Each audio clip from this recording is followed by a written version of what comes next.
Assalamualaikum warahmatullahi wabarakatuh. Alhamdulillahi rabbil alamin. Nahmaduhu wa nasta'inuhu wa nastaghfiruh. Wa na'udzu billahi min shururi anfusina wa min sayyiati a'malina. Man yahdihillahu fala mudilla lahu wa man yudlil fala hadiya lah. Asyhadu an la ilaha illallah wahdahu la syarika lah. Wa asyhadu anna Muhammadan abduhu wa rasuluhu la nabiyya wa la rasula ba'dahu amma ba'd.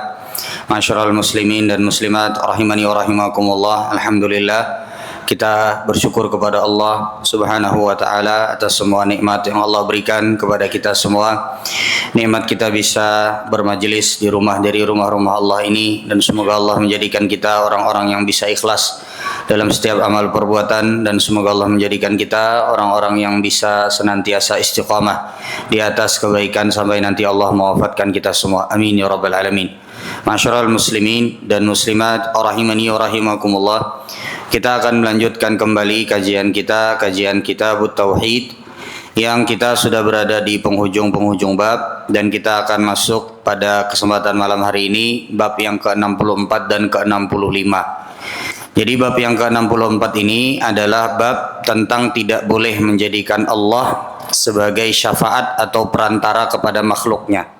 Bab tidak boleh menjadikan Allah sebagai syafaat atau perantara kepada makhluknya.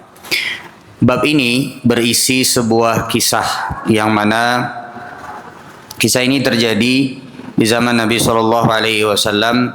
Diriwayatkan dari sahabat Nabi SAW Jubair bin Mut'im radhiyallahu taala anhu, bahwa pada suatu hari ada beberapa riwayat tentang kejadian ini. Yang jelas kejadian ini kurang lebih terjadi ya pada saat Rasulullah SAW berkhutbah di atas mimbar.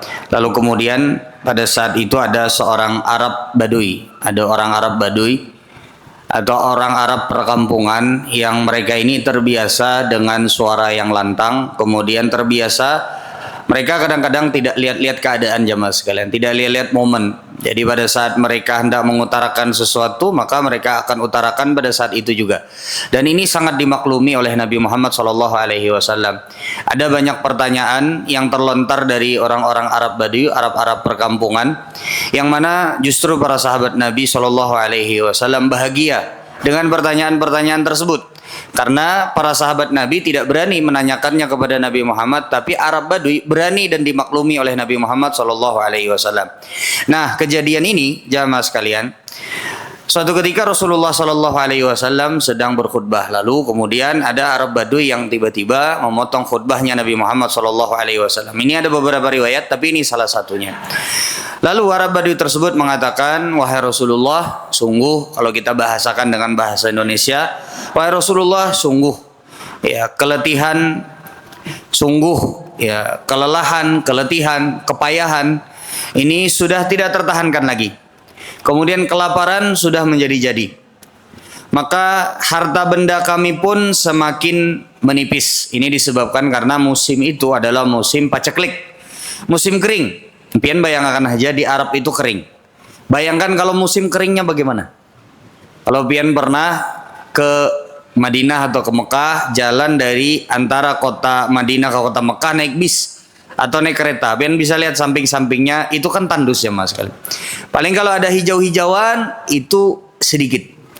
Nah bayangkan kalau pada saat musim paceklik.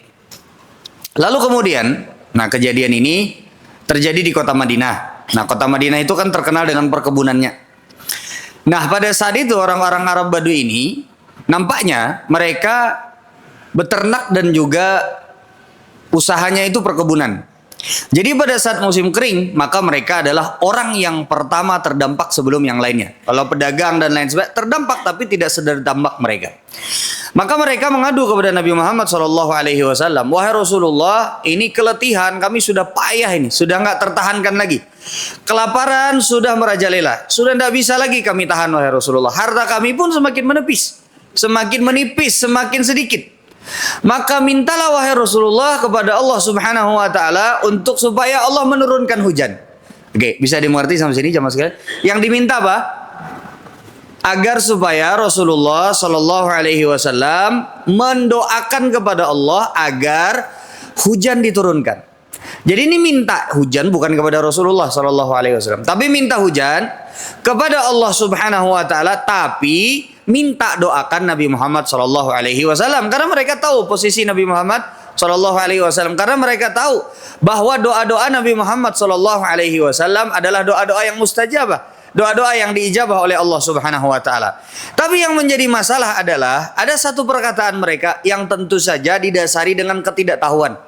Saking semangatnya mereka pengen minta doakan dari Rasulullah Shallallahu Alaihi Wasallam kepada Allah, lalu kemudian mereka mengucapkan kata-kata yang keliru.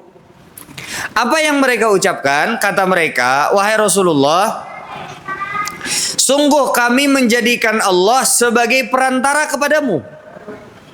Sungguh kami menjadikan Allah sebagai perantara kepadamu. Maksudnya di sini adalah kami jadikan Allah untuk perantara sampai kepada engkau agar engkau mendoakan kami, wahai Rasulullah. Bisa dimengerti seperti ini, jamaah sekalian? Lalu mereka juga mengatakan, dan kami menjadikanmu sebagai perantara kepada Allah Subhanahu Wa Taala. Jadi di sini ada dua kalimat. Yang satu salah, yang satu betul. Dan pada saat itu Rasulullah Shallallahu Alaihi Wasallam kaget mendengar ucapan tersebut. Kata Nabi Shallallahu Alaihi Wasallam, Subhanallah, Subhanallah, Maha suci Allah, Maha suci Allah. Ya. Lalu Nabi Shallallahu Alaihi Wasallam mengatakan, sambil marah Nabi Muhammad Shallallahu Alaihi Wasallam. Kata Nabi Shallallahu Alaihi Wasallam, waihak, atadri Allah, celakalah engkau. Ya, hati-hatilah engkau dalam berucap. Nah, kurang lebih seperti itu. Atadri Allah, apakah engkau tahu siapa Allah Subhanahu Wa Taala? Ya. Inna sya'nallahi a'zamu min dalik. Sesungguhnya Allah Subhanahu Wa Taala itu lebih agung daripada apa yang engkau ucapkan. Innahu la yustashfa'u billahi ala ahadin. Sesungguhnya tidak boleh menjadikan Allah Subhanahu Wa Taala perantara untuk kepada siapapun. Jadi begini jamaah sekalian. Jadi masalahnya, ini ulun ingin supaya kita mengerti dulu. Oke. Tadi yang diminta apa? Permintaan dari orang Arab Badui tadi, mereka kan punya masalah. Masalahnya apa? Apa jamaah sekalian? Masalahnya kekeringan, paceklik. Kekeringan. Oke. Kekeringan ini menimbulkan dampak kelaparan, dampaknya, dan habisnya harta mereka. Harta mereka. Ini dampaknya. Lalu kemudian disebabkan karena ini mereka datang kepada Nabi Muhammad Shallallahu Alaihi Wasallam minta doakan. Doakan. Oke. Jadi mereka mintanya kepada Allah Subhanahu Wa Taala, tapi melalui perantara. Mereka juga berdoa, tapi mereka pengen supaya Nabi Shallallahu Alaihi Wasallam juga mendoakan mereka. Bisa dimengerti sampai sini? Oke. Nah, yang mereka minta doakan kepada Nabi Muhammad Shallallahu Alaihi Wasallam adalah apa? Supaya diturunkan hujan. Permintaan. Oke, supaya diturunkan hujan. Turunkan. Karena menurut mereka kalau hujan itu turun, dan mereka tahu yang menurunkan hujan itu adalah Allah Subhanahu Wa Taala. Karena menurut mereka kalau hujan itu turun, ada banyak masalah mereka yang terselesaikan. Bisa dimengerti seperti ini? Artinya mereka bisa lagi berkebun, mereka bisa lagi beternak, ternaknya bisa minum, ya, dan lain sebagainya. Karena masa itu adalah masa kekeringan. Baik. Oke, sekarang ulun pengen tanya kepada pian semua. Sekarang yang berdoa siapa? Siapa jamaah sekalian? Nabi Muhammad Sallallahu Alaihi Wasallam. Oke. Yang ditujukan kepadanya doa siapa? Allah Subhanahu Wa Taala. Nah, yang menjadi masalah adalah Arab Badui tadi salah ngomong. Di kalimat yang pertama mereka mengatakan kami mintanya kepada Nabi, minta doakan, ya minta doakan. Doakan kepada Nabi Sallallahu Alaihi Wasallam. Oke. Tapi agar supaya Nabi Sallallahu Alaihi Wasallam mau mendoakan, oke? Agar supaya Nabi mau mendoakan, mereka menjadikan Allah sebagai perantara dan ini nggak boleh. Bisa dimengerti sampai sini? Jadi begini, Nabi doakan kami jadikan nama Allah ini sebagai perantara untuk engkau mau mendoakan kami. Bisa dimengerti? Oh, marah Nabi SAW. Karena bukan begitu caranya. Tapi Nabi SAW memaklumi. Karena mereka mengucapkan hal yang demikian karena mereka nggak tahu bahwa itu nggak boleh. Makanya ditegur sama Nabi SAW. Ulun ingin perjelas. Nah, kalau kalimat yang kedua itu betul. Mereka menjadikan Nabi Muhammad SAW perantara untuk mendoakan dan meminta kepada Allah. Ini boleh semasa hidup Nabi Muhammad SAW. Makanya ada banyak para sahabat Nabi yang minta doakan Nabi SAW. Boleh apa enggak? Boleh, enggak apa-apa. Ya, tapi pada saat Nabi SAW masih hidup. Kalau sekarang udah nggak boleh lagi karena Nabi SAW sudah wafat. Baik. Sekarang ulun ingin menggambarkan kepada ini bisa dimengerti ya sampai sini ya jamaah sekalian. Baik. Nah, sekarang ulun pengen menggambarkan kepada pian apa maksud dari bab ini. Oke. Jadi orang itu jamaah sekalian dalam masalah minta syafaat. Minta syafaat itu kan minta supaya urusannya ditembuskan langsung, dilancarkan gitu. Kan kurang lebihnya seperti itu.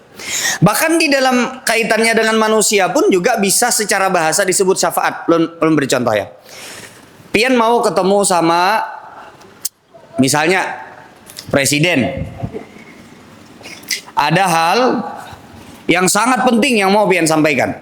Tapi kalau pian mau langsung ke sini, nggak bisa. Maka pian cari dulu siapa kira-kira orang yang bisa nganterin pian ke presiden, biar bisa tembus. Bisa dimengerti? Ini kalau dari urusan makhluk ini bisa seperti ini. Oke, meskipun ini tidak bisa serta merta langsung dipraktekkan. Untuk kalau kita kepada Allah itu sama dengan presiden nggak bisa. Kita sudah pernah jelaskan. Karena Allah Subhanahu Wa Taala Maha mendengar dan Maha mengetahui. Berbeda dengan presiden. Presiden pian hendak bertamu sidin bisa jadi dan kemungkinan besar sidin nggak tahu. Tapi Allah Subhanahu Wa Taala setiap detik langit Allah Subhanahu Wa Taala terbuka untuk doa-doa kita dan Allah Maha mengetahui. Allah Subhanahu Wa Taala Maha mendengar untuk setiap doa yang kita panjatkan. Allah Subhanahu Wa Taala Maha mengetahui. Nah, sekarang jamaah sekalian.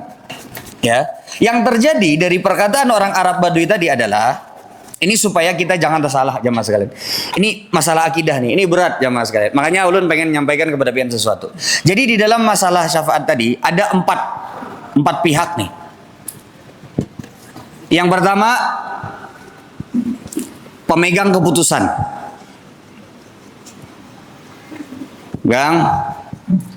keputusan mau dikasih apa enggak nih?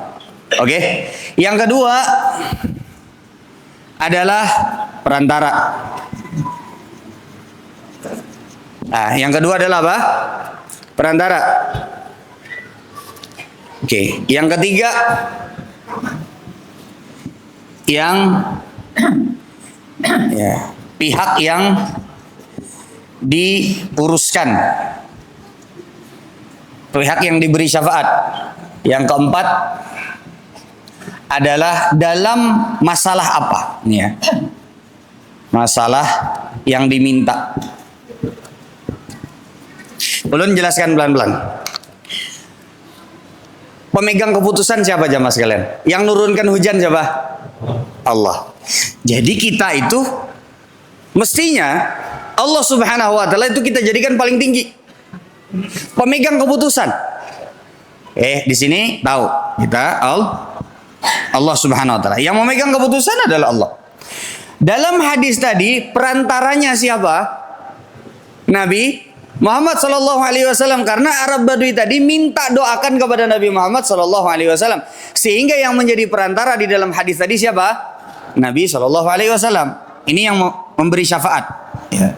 Nabi Sallallahu Alaihi Wasallam. Jadi yang syafaat. Baik, kemudian yang diuruskan atau yang diberi syafaat dalam hadis tadi siapa? Siapa jamaah sekalian? Ya Arab Badui tadi yang minta. Oke. Arab Badui. Yang diminta apa? Hujan supaya Allah Subhanahu Wa Taala menurunkan. Oke.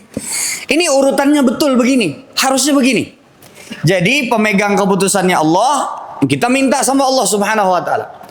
Terus yang kita mintai tolong untuk berdoa kepada Allah siapa? Nabi Muhammad SAW.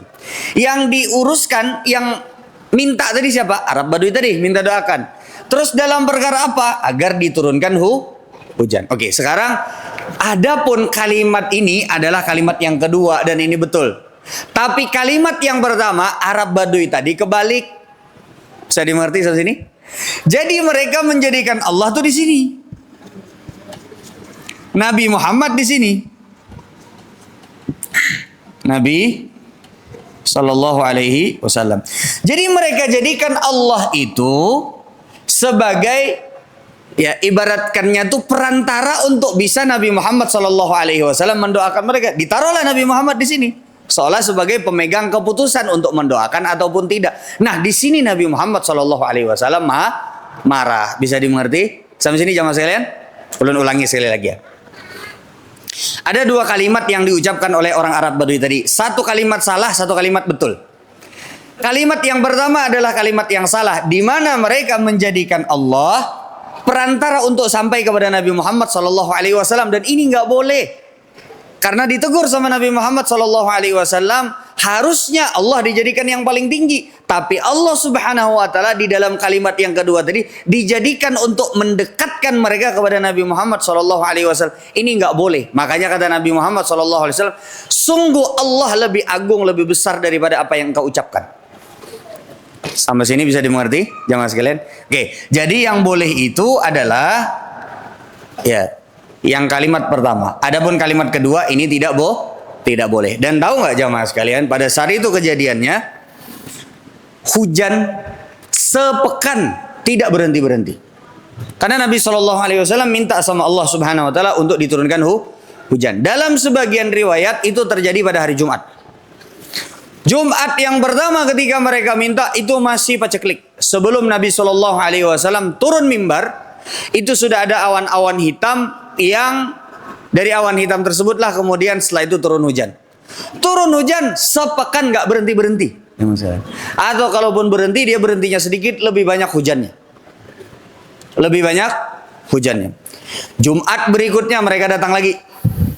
Wahai Rasulullah, halakatil amwal. Wahai Rasulullah, harta kami hancur. Kenapa? Karena hujannya kederasan. Karena hujannya terlalu deras. Wahai Rasulullah, mintakanlah kepada Allah agar supaya hujan ini berhenti. Lalu Nabi Shallallahu Alaihi Wasallam berdoa kepada Allah, dan inilah asal muara doa supaya kita minta kepada Allah agar hujan diberhentikan. Apa doanya? Allahumma, apa jangan sekalian? Allahumma hawalaina wala alaina. Jadi kalau pian hendak turun ke kantor, jas hujan kadada, ya kan? Mobil kereta besi yang pian punya adalah kendaraan, bahkan misalnya hendak berjalan betis saja. Hujan turun, karena ada solusi lain, hendak Jumatan turun. Minta sama Allah Subhanahu Wa Taala, di antara doanya Allahumma hawalaina wala alaina. Ya Allah, pindahkan hujan ini, jangan di sini ya Allah. Pindahkan ke tempat yang lain. Kenapa tidak meminta untuk diberhentikan hujan sekaligus? Kenapa jamaah sekalian? Karena bisa jadi hujan itu adalah rahmat bagi yang lain. Maka kita minta pindahkan kepada Allah. Ya Allah, pindahkan kepada siapa saja yang memerlukannya. Tapi di atas ulun jangan, Allah. Bisa dimengerti sampai sini? Itulah doa Allahumma hawalaina wala alaina. Apakah pian misalnya hendak turun? Bahkan kalau pian pakai mobil sekalipun, karena jalannya nggak bisa dilewati, airnya tinggi, hujannya deras, karena kawajo berjalan. Sadang sudah. Ibaratnya tuh apa nih, kipas sapu kaca tuh sudah tetap aja kada kelihatan jalan. Minta sama Allah Subhanahu Wa Taala dengan doa tadi Allahumma hawalaina wala alaina. Ya Allah, jadikanlah hujan itu di sekitar kami tapi tidak di atas tidak ada. Pindahkan ya Allah kepada siapa saja yang memerlukannya. Bisa jadi di tempat lain ada orang yang kekeringan yang memerlukan hujan. Bisa jadi di tempat lain petani-petani justru malah senang ketika hujan itu tuh turun. Makanya kita tidak meminta langsung untuk hujan itu, ya Allah berhentikan hujan. Enggak seperti itu.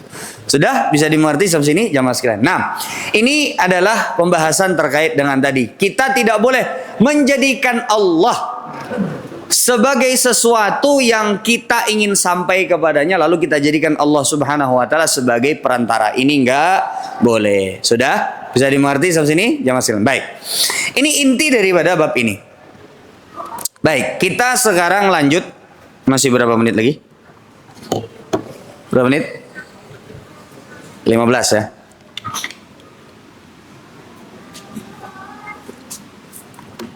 Baik. Kemudian ya, sebelumnya ini hadis. Kita diantara sebelum kita berpindah kepada bab yang lainnya, ini hadis menunjukkan kepada kita boleh kalau kita mau minta doakan kepada orang lain. Tapi jangan sampai, catatannya, jangan sampai membuat pian tidak yakin terhadap doa-doa pian. Bisa dimengerti? Boleh kalau pian mau minta doakan kepada orang lain. Ya, boleh kalau pian mau minta doakan kepada orang lain. Tapi jangan sampai membuat pian kehilangan kepercayaan terhadap doa-doa pian. Karena doa yang kita panjatkan kepada Allah Subhanahu wa taala itu adalah ibadah. Kalau pian minta doa akan orang terus, kapan pian beribadah dengan doanya? Makanya doa itu adalah ibadah, bentuk menampakkan kita ini memerlukan Allah Subhanahu wa taala. Makanya perintah Allah Subhanahu wa taala di dalam Al-Qur'an, ud'uni astajib lakum. Mintalah kepadaku, aku akan jawab doa-doa kalian. Perintah tuh. Kita disuruh berdoa. Nah, amun pian betitip doa terus ke orang, pian kada berdoa, nah artinya pian hilang kesempatan untuk berdoa. Ada orang karena dia merasa bahwa dia punya banyak orang-orang yang rajin ke masjid.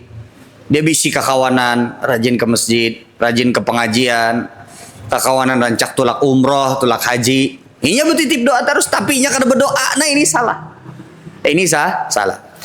Bahkan dalam riwayat yang lain, Rasulullah Shallallahu Alaihi Wasallam menyebutkan, ini hadisnya di riwayat Imam Ahmad.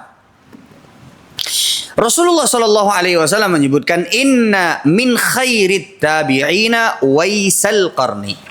Sesungguhnya di antara tabi'in atau orang yang hidup setelah zaman sahabat Nabi Shallallahu Alaihi Wasallam, kan ada generasi sahabat Nabi, setelahnya generasi para tabi'in.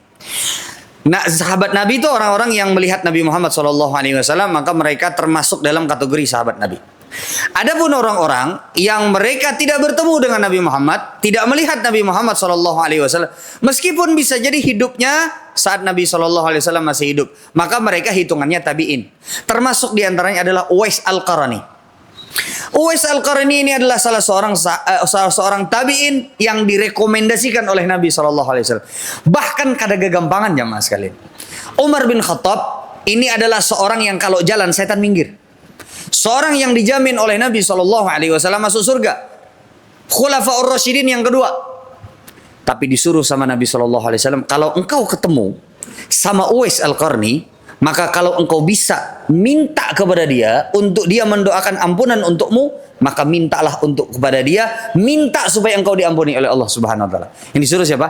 Umar bin Khattab radhiyallahu taala. Makanya Umar bin Khattab radhiyallahu taala anhu itu selalu bertanya, kalau ada rombongan dari Yaman, Umar selalu bertanya, afikum Uwais Al-Qarni, apakah di antara kalian ada Uwais Al-Qarni? Apakah di antara kalian ada yang namanya Uwais Al-Qarni? Sampailah beliau ketemu sama Uwais Al-Qarni, lalu beliau menunaikan apa yang diperintahkan oleh Nabi Shallallahu Alaihi Wasallam. Beliau minta doakan kepada Uwais Al-Qarni. Uwais Al-Qarni itu nggak terkenal jamaah sekalian, nggak terkenal di bumi, tapi terkenal di langit. Makanya namanya langsung disebut oleh Nabi Muhammad Shallallahu Alaihi Wasallam.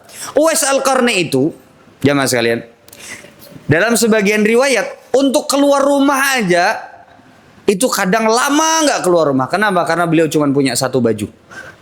Kalau basah, ya, nggak bisa keluar rumah. Perabotan pun juga demikian. Ada sebagian orang yang masuk ke dalam rumah Uwais Al-Qarni, lihat perabotannya, subhanallah. Itu mungkin kalau kita sekarang nggak bisa hidup dengan keadaan seperti itu, tapi Uwais Al-Qarni bisa. Dan beliau salah satu kuncinya adalah orang yang sangat berbakti kepada ibunda beliau. Kalau bukan karena ibunda beliau, beliau mungkin bisa sudah sampai kepada derajat sahabat Nabi Shallallahu Alaihi Wasallam. Kenapa? Karena beliau hidup dan harusnya bisa mendatangi Nabi Muhammad Shallallahu Alaihi Wasallam. Karena disebabkan merawat ibunda beliau, akhirnya beliau tidak jadi bertemu dengan Nabi Muhammad Shallallahu Alaihi Wasallam. Dan diantaranya ternyata itulah yang menyebabkan beliau menjadi seorang yang istimewa. Nah, ini dalil bahwasanya kita boleh minta doakan orang-orang yang soleh. Cuman memang susah sekarang. Kalau mau nebak orang soleh itu susah. Siapa yang bisa menjamin orang itulah orang yang soleh? Ya. Bahkan orang yang penampilannya berjubah terus, bawa kopiah terus, penampilannya syar'i, Ya kadang-kadang tidak jarang kalau di hadapan orang dia berzikir kepada Allah Subhanahu wa taala, tapi nggak ada yang tahu urusan hati jemaah sekalian. Nggak ada yang tahu urusan hati. Makanya ada orang-orang yang kata Nabi Shallallahu alaihi wasallam tidak ada jarak antara mereka dengan surga kecuali hanya satu hasta saja. Tapi karena mereka ini nggak ikhlas, yang tampak hanya di hadapan manusia adalah kesolehannya, tapi sebenarnya hatinya busuk, hatinya buruk, Allah tampakkan di ujung penghidupannya. Makanya tetap hati-hati kalau minta doa. Tetap hati-hati. Nah, lebih mudah kalau biar minta doakan misalnya kepada orang yang sedang safar. Safar kan doamu saja. Atau kawan biar misalnya lagi berpuasa. Biar puasa kalau doakan dulu. Tapi kalau kita pandang orang itu orang yang soleh, susah buat jamin sekarang. Susah. Tapi kalau pian tahu betul-betul tahu dia adalah orang yang soleh, sholat malamnya rajin, tutur katanya baik, sedekahnya banyak, tidak mau zalimin orang, ya kan?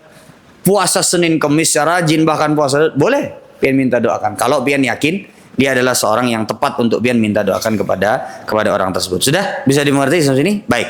Kita lanjut kepada bab yang berikutnya.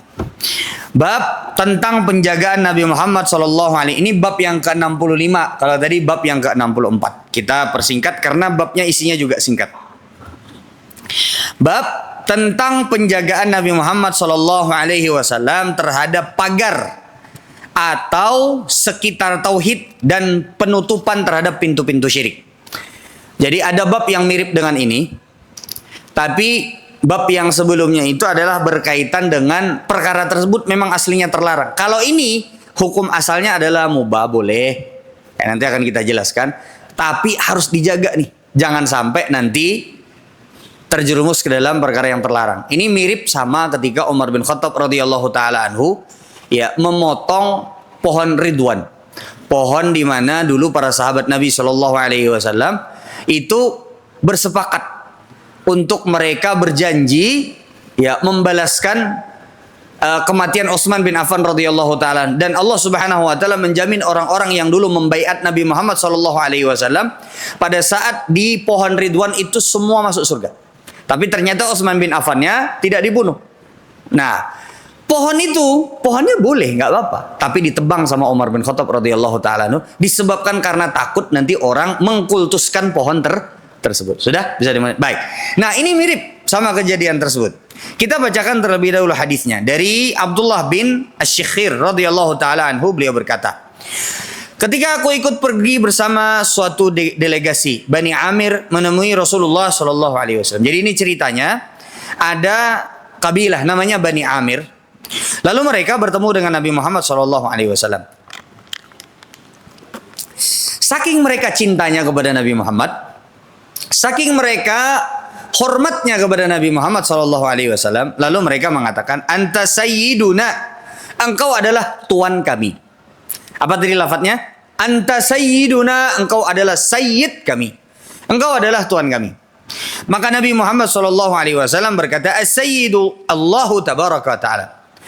Sayyid itu sebenarnya adalah Allah Subhanahu wa taala. Yang paling tinggi adalah Allah Subhanahu wa taala. Kemudian para sahabat Nabi sallallahu alaihi wasallam kembali berkata, "Wa afdaluna fadlan wa a'dhamuna tulan." Engkau adalah orang yang paling agung dan paling banyak kebaikannya di antara kami. Jadi sahabat-sahabat ini memuji Nabi Muhammad sallallahu alaihi wasallam. Nabi Muhammad sallallahu alaihi wasallam menegur sahabat tersebut ketika sahabat tersebut mengatakan, "Anta sayyiduna," engkau adalah sayyid kami, engkau adalah tuan kami. Ya, ditegur sama Nabi Muhammad sallallahu alaihi wasallam. Nanti kita akan jelaskan apa hukumnya mengyau orang sayyid. Apa hukumnya memanggil orang sayyid. Sayyid itu artinya adalah tuan. Nah, karena ditegur oleh Nabi sallallahu alaihi wasallam, lalu kemudian mereka mengganti pujian kepada Nabi Muhammad. Apa yang mereka ucapkan? Wa afdaluna fadlan, engkau adalah orang yang paling utama di antara kami. Wa a'dhamuna tulan, engkau paling banyak berjasa di antara kami. Nah, lalu Nabi SAW mengatakan, qulu biqaulikum, katakanlah apa yang kalian katakan, au ba'di qaulikum, atau sebagian dari apa yang kalian katakan, wala yastajriyannakum syaitan, dan janganlah kalian terseret oleh syaitan. Baik, begini jemaah sekalian. Kita coba jelaskan duduk perkaranya. Boleh ulun hapus? Ini boleh? Baik. Jadi jemaah sekalian, hadis ini mengajarkan kepada kita bahwa kalau kita mau memuji seseorang itu nggak boleh berlebih-lebihan, nggak boleh itu berlebih-lebihan. Nah, termasuk di antara yang dijaga oleh Nabi Muhammad SAW karena Nabi khawatir nanti para sahabat Nabi SAW yang memuji Nabi Muhammad SAW itu akan berlebih-lebihan menempatkan beliau, bahkan bisa jadi menyetarakan beliau dengan Allah Subhanahu Wa Taala. Makanya Nabi langsung katakan, As-Sayyidu huwallah. Sayyid yang sebenarnya, ya, yang diagungkan, yang paling agung itu adalah Allah Subhanahu Wa Taala. Sudah bisa dimengerti sampai sini? Jadi hadis ini mengajarkan kepada kita bahwa memuji itu tidak boleh berlebihan. Di sini ketika Nabi Shallallahu Alaihi Wasallam, jadi ada dua dari yang diucapkan. Satu, pujian kepada Nabi, ya, pujian kepada Nabi Shallallahu Alaihi Wasallam. Ini tadi ada dua. Yang pertama adalah kalimat apa? Sayyid. Yang kedua adalah anta afdaluna wa a'zamuna tulan. Engkau orang yang paling utama, engkau orang yang paling berjasa. Apa maksudnya paling berjasa, jemaah sekalian? Paling berjasa kalau nggak ada Nabi Muhammad SAW yang mengajarkan, yang menyampaikan kepada kita Islam, maka kita nggak kenal Islam. Makanya Nabi Muhammad SAW adalah utusan Allah Subhanahu Wa Taala. Nah, yang pertama ini ditegur oleh Nabi Muhammad SAW. Yang kedua, kata Nabi Muhammad SAW, silahkan kalian mengatakan sebagaimana apa yang kalian katakan atau sebagian. Tapi syaratnya satu, jangan terseret oleh syaitan. Jangan terseret oleh syaitan. Nah, makanya jamaah sekalian, apa yang dimaksudkan dengan jangan terseret oleh syaitan? Para ulama itu berbeda pendapat. Boleh nggak kita mengucapkan sayyid itu kepada Nabi Muhammad? Ini kita berbicara di luar salat, ya. Kalau di luar salat kan itu terikat dengan bacaan yang diajarkan oleh Nabi Muhammad SAW. Kalau di tasyahud nggak ada sayyidnya, nggak ada diajarkan oleh Nabi, ya kita jangan baca. Nah, sekarang yang kita bahas ini di luar salat. Boleh nggak kita mengucapkan sayyid, tuan, kepada Nabi, ataupun mengucapkan sayyid kepada selain Nabi Muhammad SAW? Boleh apa enggak? Boleh apa enggak? Ada khilaf di kalangan para ulama. Sebagian para ulama menyatakan makruh, karena ini ditegur sama Nabi Muhammad SAW. Sebagian lagi menyatakan boleh, tapi dengan syarat. Karena Nabi SAW juga pernah mengucapkan kepada para sahabat Nabi, qumu li sayyidikum. Ada sahabat Nabi SAW yang datang, ya, belum lupa, Sa'ad bin Ubadah apa Sa'ad bin Mu'ad radhiyallahu ta'ala anhu, yang pada saat itu beliau sakit karena berperang. Beliau adalah pemuka kaum. Lalu Nabi SAW menyebut dia adalah sayyid, menyebut beliau adalah sayyid. Nabi SAW juga pernah menyebut Abu Bakar sebagai sayyid. Ini artinya Rasulullah SAW pernah mengucapkan kalimat sayyid untuk disematkan kepada siapa? Para sahabat beliau. Sudah bisa dimengerti sampai sini? Nah, makanya jamaah sekalian, nah ini tadi, ya, jangan terseret oleh syaitan, syaratnya. Oke, sekarang apa yang dimaksudkan dengan jangan terseret oleh syaitan? Yang pertama, jemaah sekalian, di antara syarat, ya, atau di antara ini juga sebagai syarat kita boleh mengucapkan sayyid. Kalau ini tidak terpenuhi, maka jangan diucapkan. Satu, tadi sudah kita sebutkan, tidak boleh berlebihan. Boleh berlebihan. Nah, ini juga nih, jangan terseret oleh syaitan. Jangan sampai kita memuji seseorang, bahkan Nabi SAW sekalipun. Dari hadis ini juga kita bisa tahu bahwa bahkan kalau kita memuji Nabi Muhammad, gak boleh berlebih-lebihan. Itulah kenapa ditegur sama Nabi Muhammad SAW yang memuji beliau berlebih-lebihan.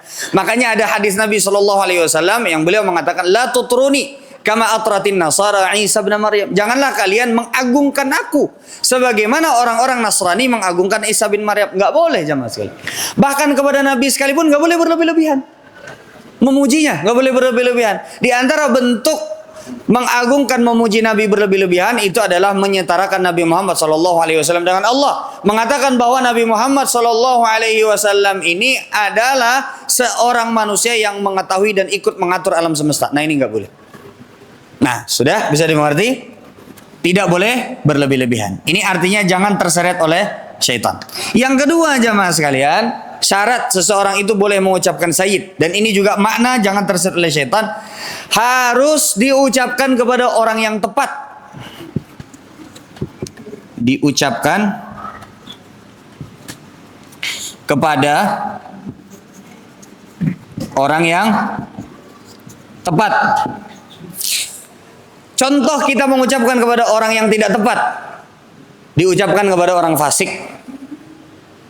Diucapkan kepada seorang pendosa. Sudah tahu orang tersebut minum minuman keras, dipanggillah dia sayyid. Dari mana datang sayyidnya? Ya. Sudah tahu orang tersebut adalah pelaku riba, orang tersebut adalah pezina, dipanggil sayyid. Ini enggak boleh. Ini berlebih-lebihan. Atau orang tersebut adalah misalnya orang munafik atau orang kafir, dipanggil sayyid. Enggak boleh. Bisa dimengerti sampai sini? Atau misalnya termasuk di antara makna, ya, tidak boleh diucapkan kepada orang yang harus diucapkan kepada orang yang tepat. Berarti kan tidak boleh diucapkan kalau orangnya tidak tepat. Contoh orang yang tidak tepat apa? Contohnya apa jemaah sekalian? Orang yang mudah sombong kalau dipuji. Ada orang kadang-kala dipuji sedikit, bahasa orangnya ambungan. Tahu lah ya ambungan lah. Bahasa mana tuh? Bahasa Banjar. Nah, ulun bahari di hulu sungai, tahunya ambungan tuh bahasa hulu sungai. Bisa muntai ambungan aja. Artinya apa? Bila sudah dipuji itu apa saja dia lakukan untuk mempertahankan pujian tersebut. Disuruh orang apakah? Wah, ya. Pian nih bah haji aja. Rancak benar lah tulak haji. Kawakah minjam duit ya. Nah. Untuk mempertahankan pujian tersebut, wah, kalau orangnya duit, biarnya kada berduit, dalas minjam ke orang supaya dia tetap dipuji. Nah, ini kalau pujian itu diarahkan kepada orang yang tepat, dan diantara bentuk pujian yang diarahkan kepada orang yang tidak tepat adalah yang dipuji ini orang yang sombong. Yang dipuji adalah orang yang tidak bisa dipuji. Akhirnya dia muncul kesombongannya. Nah, ini tadi syaratnya. Ya, ini mungkin yang bisa ulun sampaikan. Kita akan lanjutkan lagi pada pertemuan yang akan datang. Kita tutup dengan doa kafaratul majelis. Subhanakallahumma wa bihamdika asyhadu an la ilaha illa anta astaghfiruka wa atubu ilaik. Assalamualaikum warahmatullahi wabarakatuh.